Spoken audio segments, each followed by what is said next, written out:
Tell me what you want, what you need. Tell me, tell me, tell me. Tell me what you want, what you need. Tell me, tell me, tell me. Tell me what you want, what you need. Tell me, tell me, tell me. Tell me what you want, what you need. Tell me, tell me, tell me. Wrestlemania 39 is just a couple of days away, which means it's that time of year again. It's Wrestlemania prediction season. I'm going to go through the listing of matches that are given, because just before just as I was recording this video, or previous version, WWE released the lineups for night 1 and night 2. I'm recording this on Thursday night, so things may change because you yet to have SmackDown, and card is always subject to change, so I'll go through the matches as listed right now for night 1 and night 2. Before I do, I want to very, very quickly run down the class of the Hall of Fame for this year. There's only 5 of them in total.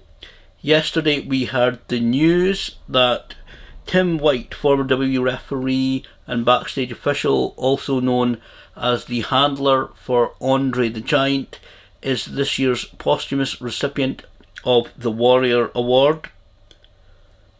Andy Kaufman is the celebrity inductee, well known for wrestling women, and of course the feud with Jerry Lawler, who is apparently going to induct him. Stacy Keibler is also in the Hall of Fame. The Great Muta, he was announced a few weeks ago.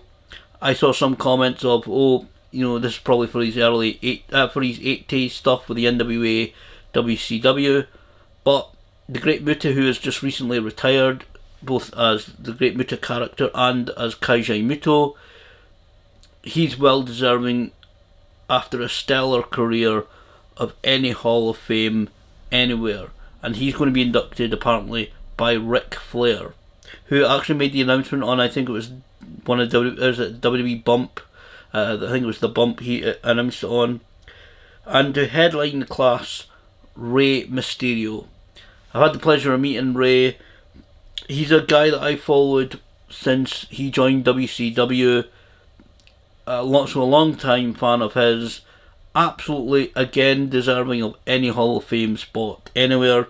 And he will be inducted by Conan, who will be appearing on WWE TV for the first time in many, many years. So that is going to be an interesting speech. I don't know how it's all going to work. I do know the Great Muta is going to be there in person. Pro Wrestling Noah, the company that he's associated with these last few years, did tweet out the other day that he is travelling to the United States, so he is going to be there, and I believe it taking place after SmackDown. So again, I don't know how exactly it's going to work this year, but certainly that's the class of 2023 for the WWE Hall of Fame. As I said, I'm going to list them in order. Night 1 I'm going to go down in order, and night 2 I'm going to go in reverse order in terms of my predictions, because obviously I want to talk about the main event last. Night 1, we do, again, these are not the order of the matches, but these are just the way that they're listed right now. But we do know, we were told that Austin Theory, defending the United States Championship against John Cena, will be kicking off night 1. For this, I'm going to go Austin Theory, unless John Cena was going to be sticking around and being a kind of taking Austin Theory under his wing, but really on television being his nemesis, and basically saying to him, "Here's how you do it, kid."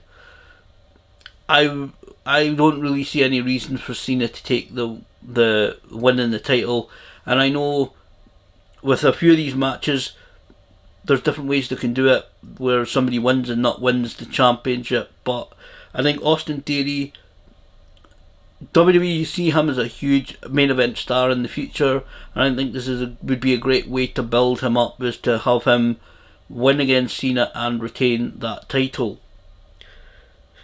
Seth freaking Rollins versus Logan Paul is next. Logan Paul's contract is supposedly up after this match. I would like to see Seth Rollins be a little bit more serious going forward throughout this year, and I'm going to pick Seth as the winner for this match. Again, I don't really see any reason to beat Rollins right now. I think he could be integral to however the ownership goes in WWE in the next few months. I think Rollins could be an integral part of what WWE does going forward. So I would like to see Seth take the victory. Trish Stratus, Lita and Becky Lynch will face Damage Control, who are Bayley, Dakota Kai and Io Sky in a 6-woman tag team match. This is a match that I think has a potential to have a send the fans home happy match kind of feel to it.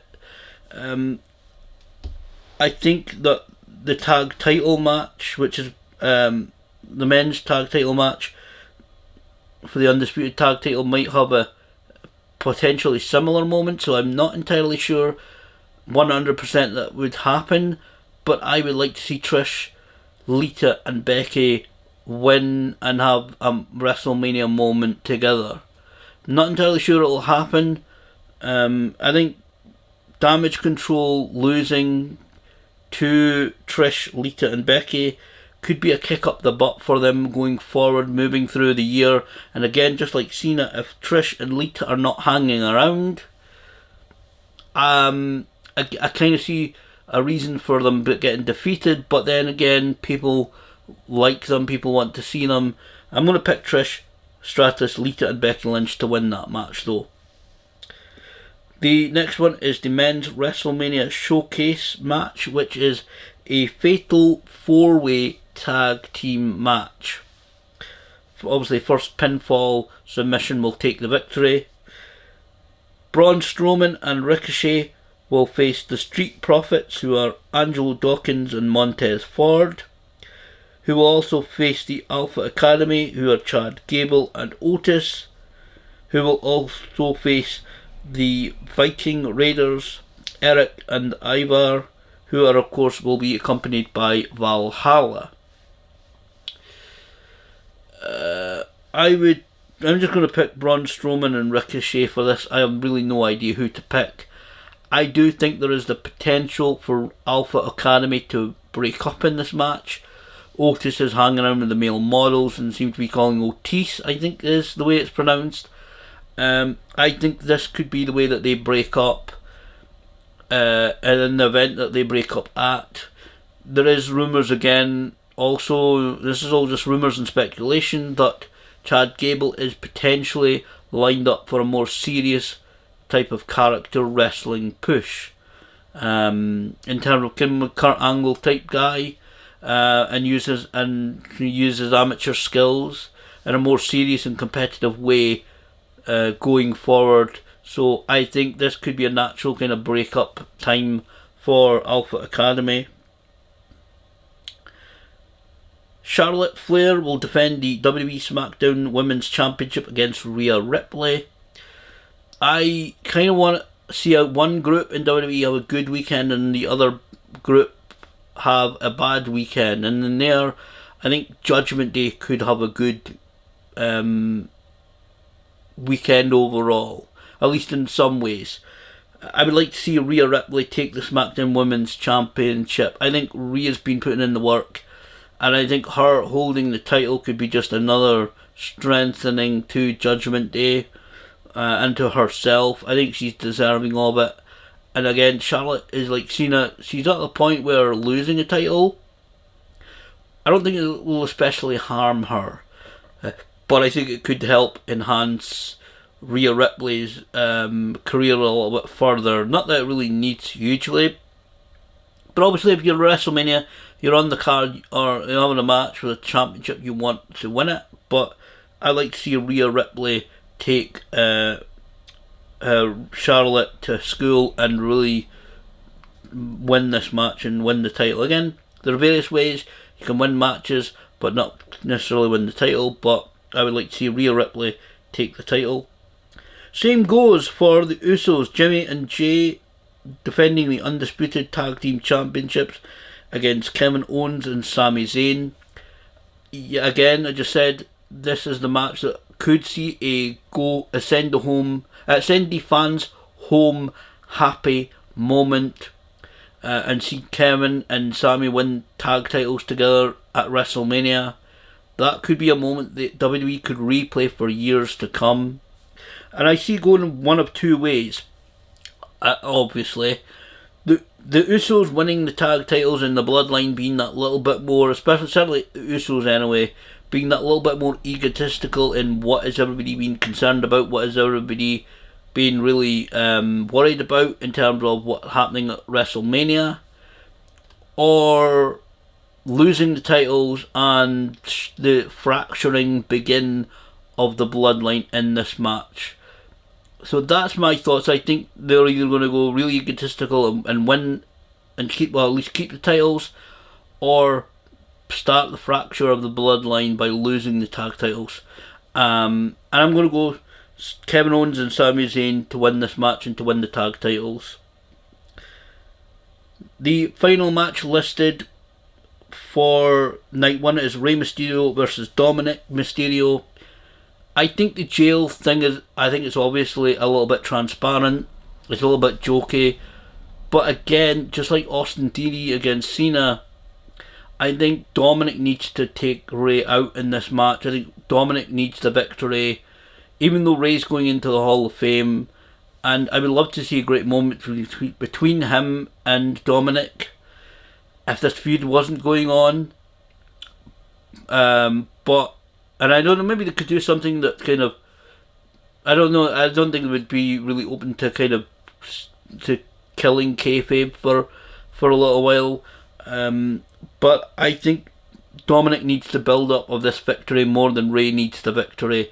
I think this could be another layer to Dominic, and again, something that could be replayed for years to come and build Dominic up. I think he's got potential. Certainly, he's very green, still very inexperienced.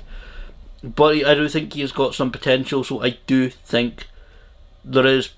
I think Dominic would benefit far better from winning here than Rey could. Rey's only got a couple of years left, and again, this is looking to the future. For night 2, I'm going to go, I think I said earlier, go in reverse order because I want to talk about the main event last. There's only currently 6 matches listed for night 2, but 7 listed for night 1. Bobby Lashley has apparently been saying that he wants to smash somebody at WrestleMania. Obviously the Bray Wyatt match seems to be certainly off. Whether they do anything with Bray and Bobby then or not, I'm not sure. But if there is a change or a match added, it'll be night 2. The first one listed is Brock Lesnar versus Omos, who is of course going to be accompanied by MVP. I'm going to pick Omos for this. There are rumours that Brock is done or going away for a while, or maybe even retiring. I don't think WWE know how to handle a giant anymore. Nobody really knows how to build up a proper, threatening, monstrous giant, which is a bit of a shame.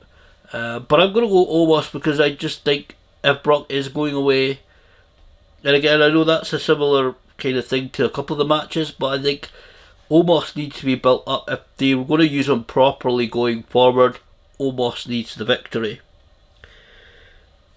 Bianca Belair will defend the WWE Raw Women's Championship against Asuka. This is another one that I'm torn by. Bianca Belair is a great champion, but then I would like to see Asuka win a championship again. I'm going to go Bianca Belair for this one. I just simply don't see WWE wanting. I don't think they'd want to take the championship off of Bianca Belair right at this moment in time. The Women's WrestleMania Showcase match is another fatal 4-way tag team match. Liv Morgan and Rachel Rodriguez versus Natalya and Shotzi versus Ronda Rousey and Shayna Baszler versus Chelsea Green and Sonya Deville. I'm going to go Liv Morgan and Raquel Rodriguez with this one. Again, rumour, speculation that Raquel Rodriguez is in for a big major push going forward as a single star. I think this could be a good place, a good match with the participants to try and kind of show off what she can do. I do get the feeling maybe her and Liv will just fail to get the victory, but I'm picking them. I think out of them, I don't really see any reason to have anyone else win. I think if they really genuinely want to invest in Liv and Raquel, I'm just going to go Liv Morgan or Raquel Rodriguez to win it. The next match listed is Edge versus Finn Balor, Hell in a Cell.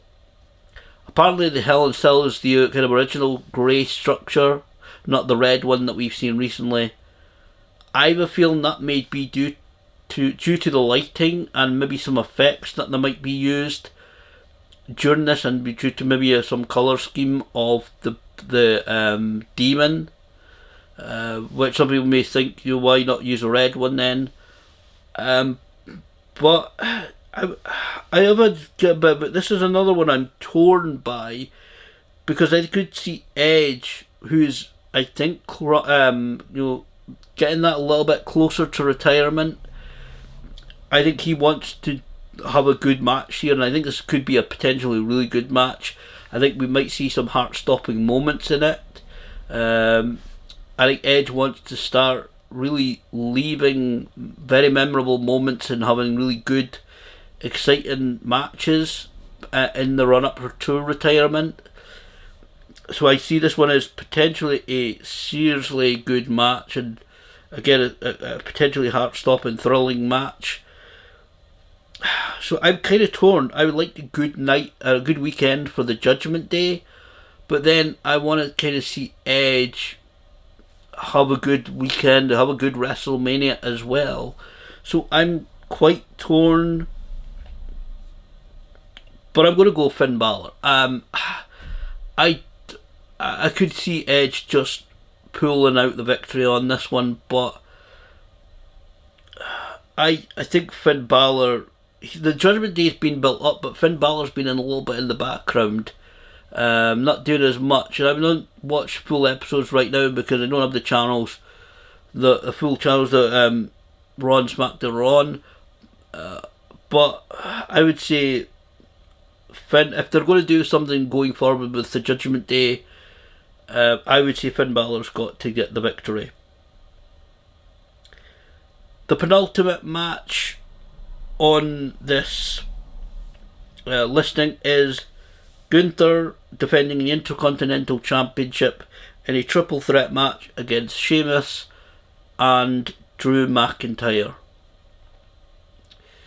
This one, again, I'm a little bit torn. I'm a big Drew McIntyre fan. We'd love to see him win the Intercontinental Championship, but the fact is I can't really go for anybody else but Sheamus. I was really disappointed when they didn't, and Gunther has been a fantastic Intercontinental Champion, don't get me wrong. That guy has got WWE Championship in his future, I think. And it's been a long running reign as champion, but I think I was just thoroughly disappointed when Sheamus didn't win the title at Clash at the Castle, and I think this is the perfect event to rectify that and to finally have Sheamus win that last championship that he needs for his collection. And I think it's got to be Sheamus to win the Intercontinental Championship at WrestleMania. As I wouldn't be disappointed if Gunther retained, and I genuinely wouldn't be disappointed either if Drew was able to take advantage of some situation in the match and even maybe pin Sheamus to win the Intercontinental Championship. Maybe Gunther takes out Sheamus and then Drew takes out Gunther as a kind of old style triple threat finish. I wouldn't be too upset at that, of Drew winning the title. But I kind of really want Sheamus to win the Intercontinental Championship and finish his collection of championships that he's won in WWE. The last match, the main event, we knew this was also where this match would be placed at. The main event of night 2 is going to be for the undisputed WWE Universal Championship. Roman Reigns with Paul Heyman defending against Cody Rhodes. And again, just like that Intercontinental Championship match, I think there's only got to be one winner, and that is Cody. Some WrestleManias and some pay-per-views, I think the result is a bit telegraphed, but in this one I see it hard to look past Cody winning this championship. There's not really anybody else that can come in and end Roman's reign, ironically, as champion. I don't see there's anybody else that's really deserving of it. In my opinion, Sami Zayn could do it, but I don't think the thing is that apparently they don't see him as the guy. I wouldn't be upset if he won the title in the future at all, being a fan of his since he was El Generico, allegedly in Ring of Honor, or whoever that guy was, who's gone off to work in the Mexican orphanages, or wherever he is these days. But I can't really see it past Cody Rhodes. I will say that the Bloodline storyline has been great, and everybody involved, both in the ring, in front of the camera, and and behind the scenes, they all deserve every single credit. They always do. But I think Cody's been on the real journey. It's very personal to him, and I don't think Cody will really very much realise how much this is meaning to him, or the journey that he's been on until he's back in his hotel room, potentially on his own. But having those quiet moments of reflection and realising what has happened, where he's come, his whole journey, I do think that he needs to take this championship. He's been on a great journey, starting with WWE, going out on his own, AEW. Everybody knows his journey. I'm not going to sit here and talk about it. But I think, regardless of when he wanted to be his own man and not be really associated with his father too much, and the achievements his father weren't able to do, like winning the WWE Championship, although he's multiple-time world champion, one of the very best.